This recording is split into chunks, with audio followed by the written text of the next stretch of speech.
Okay, what did the PS1 look so creepy by Extra Mint? Don't forget to leave a sub and leave a like to Extra Mint. He's an exceptional YouTuber, so yeah, let's check it out. Why did the PS1 look so creepy? I actually want to know. This video is brought to you by War Thunder. The PlayStation 1 should not have been scary. It was tiny, low resolution, and barely capable of facial expressions. And yet, in the late 90s, it produced some of the most disturbing games ever made. Silent Hill, Clock Tower. Despite their primitive graphics, their atmosphere was uniquely unsettling. In fact, it was so unsettling that hundreds of horror games have started returning to the aesthetic. We'll get into why that is soon, because all of those are still missing something that made these so terrifying. Plus, the visuals are only the beginning. The PS1 was home to the weirdest games of all time. It had an ad campaign that was just as effective as it was insane. To understand why any of this happened, you need to understand the company behind the console. Because in the 90s, the only thing stranger than this game was Sony.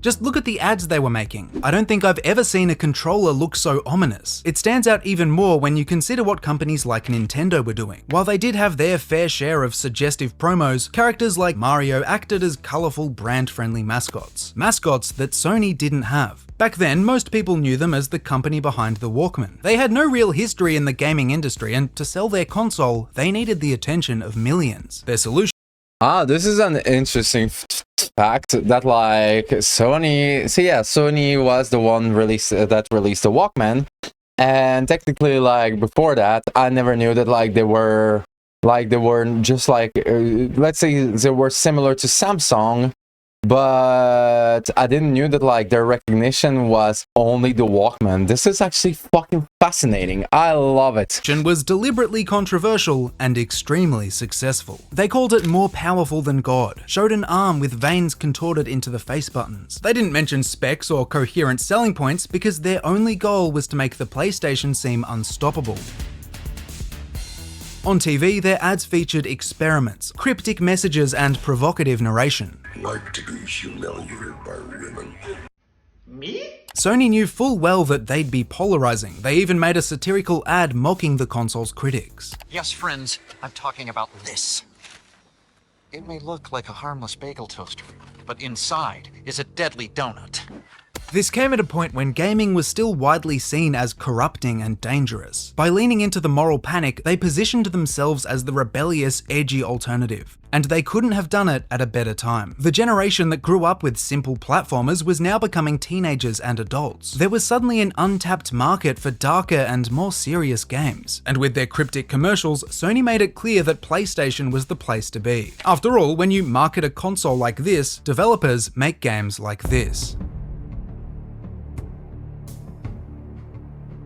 In 1996, Capcom released Resident Evil, a survival horror game built for the PlayStation. Despite having several hits under their belt already, they had no idea how influential this game would become. Because this wasn't just another survival horror game. It was the first. Yes, there had been similar games in the past, but Resident Evil both named and introduced survival horror to millions of homes. It started a golden age of video game horror, and during this period we got some absolute bangers. Stuff like Parasite Eve and Hell Knight. I mean, this legendary run is the sole reason people still use these graphics, even though they're technically worse. But before we talk about how worse graphics somehow made At this point we can say that like this is an art style rather than graphic, because like you can there are like some indie games that are like these days released, and these are like it's called PS1 graphic type of game. It became a design, it became another direction, it became like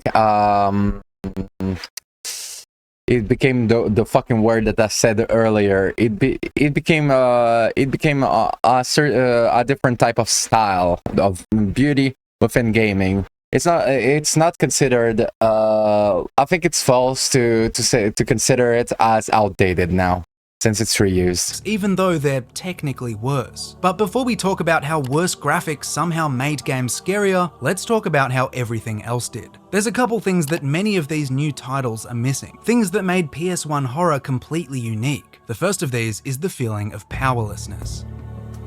Few games leave you quite as vulnerable as Resident Evil. The camera angle is fixed and you're only given snapshots of your environment. This means you can only prepare for whatever's already in front of you. There'll be times when half of a room isn't visible until you move forwards and trigger the next angle. The result is a constant tension and urgency that's present even in the absence of enemies. Just compare it to Resident Evil 4, which uses a conventional third-person camera. It's still awkward, but you have a lot more time to spot and plan for upcoming encounters. With fixed angles though, you sacrifice this level of awareness for the feeling that every corner could be dangerous. The controller plays a big role too. It didn't have analog sticks until 1997, and games didn't actually need them until Ape Escape 2 years later. Before then, most titles gave you fairly limited control over movement, and Resident Evil was no exception. Every fight feels heavier and more intense. You need to be really purposeful about when and what you press. Now, I could talk about Resident Evil for hours, but less than 3 years after its release, the genre was redefined all over again. And this time, there were no green herbs and safe rooms.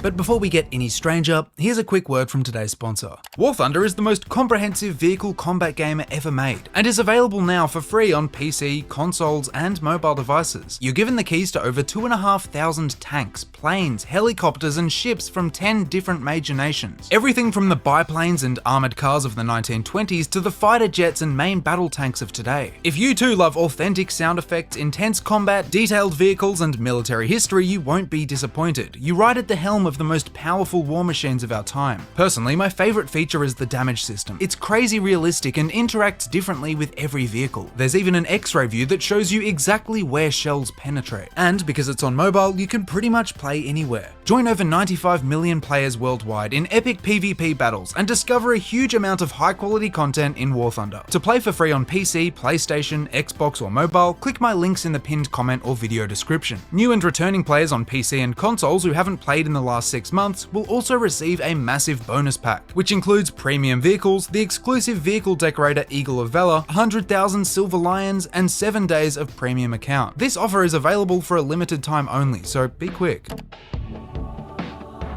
Silent Hill took everything that worked here and pushed it even further. To this day, it's regarded by many as the scariest game on the PlayStation, and not just because of how it looks. Where Resident Evil made you feel powerless through its mechanics and controls, Silent Hill makes camera angles the least of your concerns. As a player, you have a lot less power over your environment. The game decides what you can see and when you can see it. A large part of this comes from the dense layer of fog that limits visibility to a few feet. It makes wide open spaces just as claustrophobic as Resident Evil's tight corridors. Importantly though, it lets you know that you're never truly safe. You can't simply clear a room and take a quick breather before moving on. As long as you're outside, it's impossible to confirm whether you're actually alone. And that's where the sound design comes in.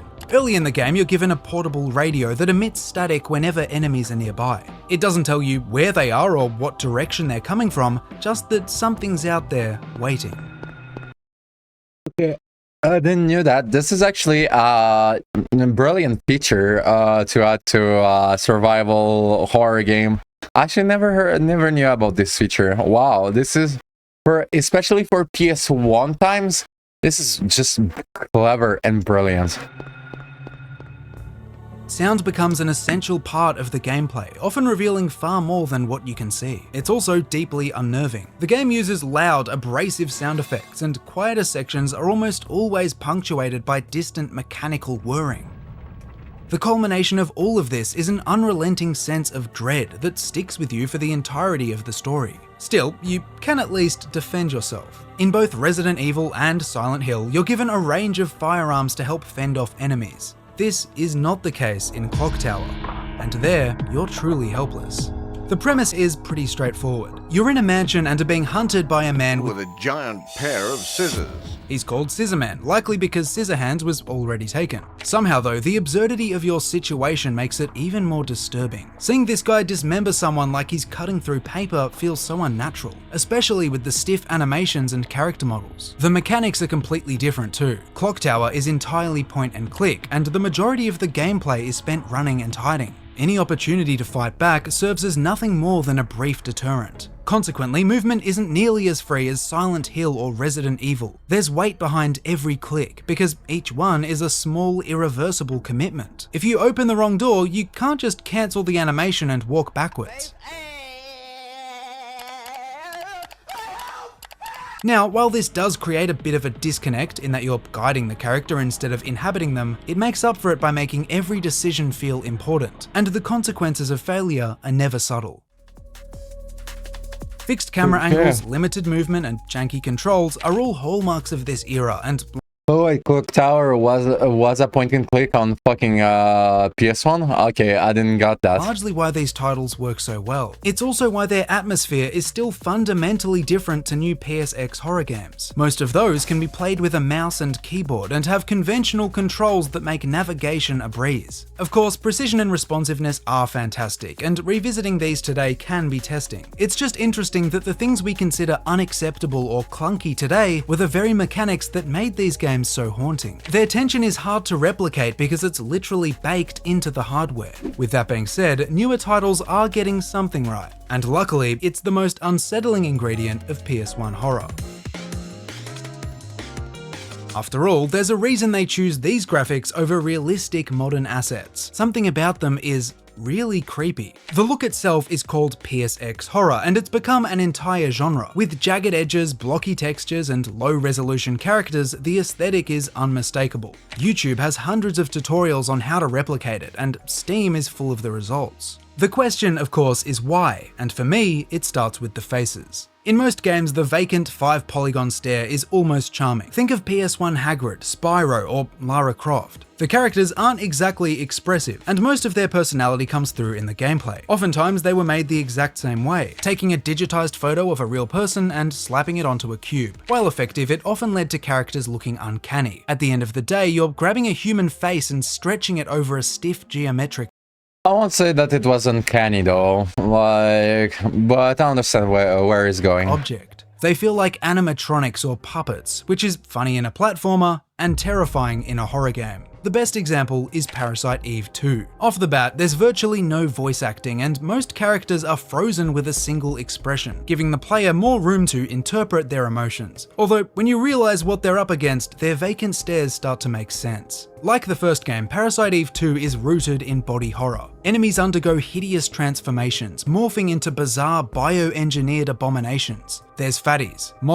You know it's fucking bad if he has to censor a PS1 fucking anime cutscene.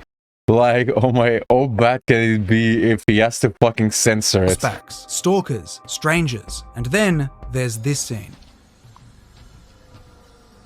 Doggies! Chasers are horrifying. Their faces are eerily human, but the low-res graphics make it impossible to tell where the human ends and the mutation begins. You're left with something that falls squarely into the uncanny valley. Again, this effect is largely thanks to the lack of detail. There's gaps that you can only feel with your imagination, and when something's looking at you like this, your mind will go to some interesting places. Anyway, PlayStation graphics didn't just affect people's faces, and if you've played any of these games, you'll know that all of their environments feel slightly off. Objects have crunchy, pixelated edges that shift and shimmer as you look around. This subtle flickering is constant. Nothing feels static, and it's almost like the world around you is breathing. Over time, and perhaps subconsciously, this builds on a general sense of unease. It also mirrors how we process reality. We tend to struggle with unstable environments and busy backgrounds. Another important factor here is lighting. Back then, survival horror titles weren't the only dark games. You'd find rooms that disappeared into shadows and seemingly endless corridors in practically every series. Just look at Tomb Raider. Anything that's not within 10 meters of you gets consumed by the abyss. At times, it's definitely a little creepy. You never really know what you're walking into, what enemies might be lurking at the far side of the room.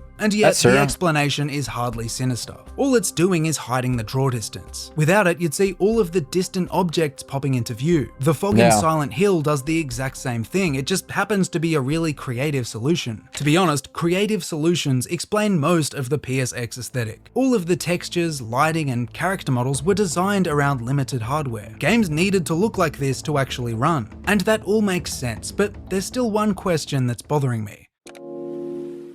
When I covered the PS2, I talked a lot about the tropical beach aesthetic because it really was everywhere. Kingdom Hearts, Final Fantasy, Crash Bandicoot, they all have places you'd want to visit in real life. But when I started digging into the PS1, I found something completely different. Sure, it had its own iconic locations and settings, it's just that more often than not, they were downright weird. For starters, you spend most of your time in dark industrial corridors. These environments were in everything from Final Fantasy VII to Metal Gear Solid. If it was a lab, a base, or a city, 90% of the gameplay would look like this. Naturally, it was perfect for survival horror. They'd crank up the rust and decay to create these dystopian urban hellscapes. Combined with the graphics and low draw distance, many of these begin to feel quite liminal. There are doors that lead to nowhere, hallways that endlessly repeat the same texture. You journey through entire cities populated by nothing more than a handful of NPCs. It constantly reminds you that you're alone in locations that don't always make sense. At the same time though, you might have noticed that certain areas hold up surprisingly well. Games like Parasite Eve and Final Fantasy VII have ridiculously dense set pieces, achieving a level of detail that's still impressive. Like this interior.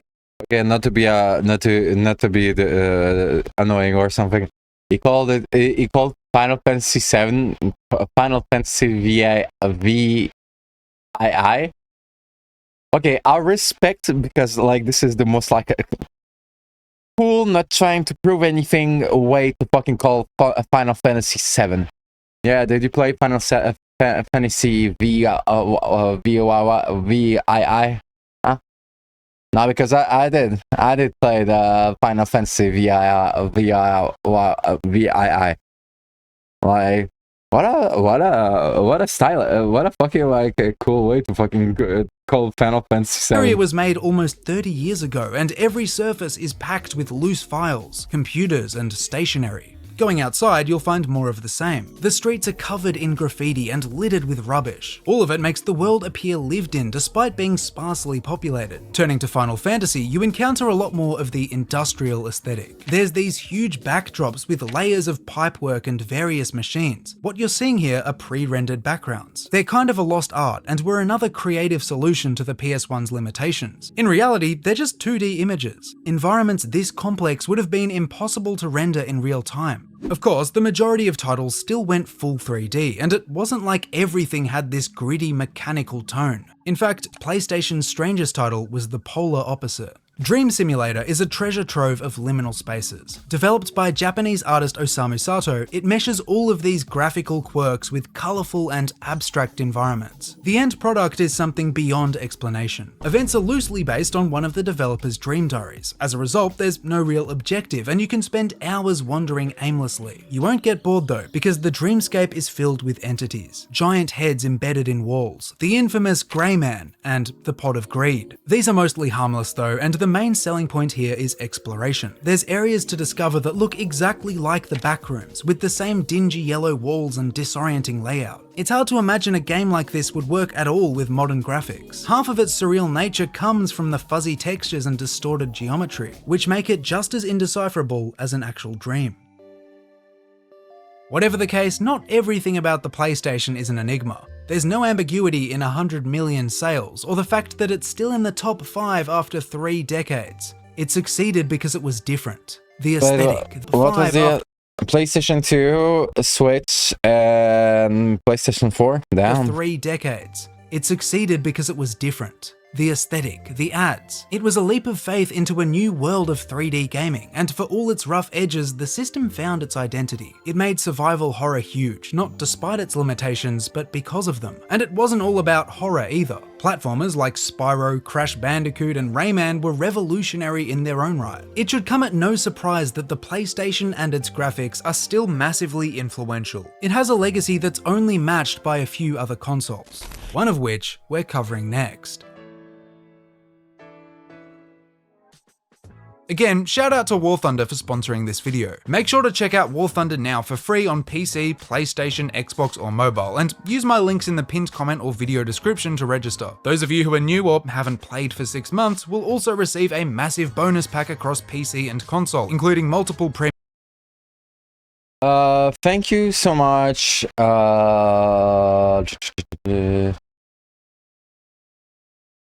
Thank you so much, Extrament, for the video. Don't forget to leave a like and subscribe. He does a lot of content like this, so you'll be missing out if you like this one to not watch what else he do.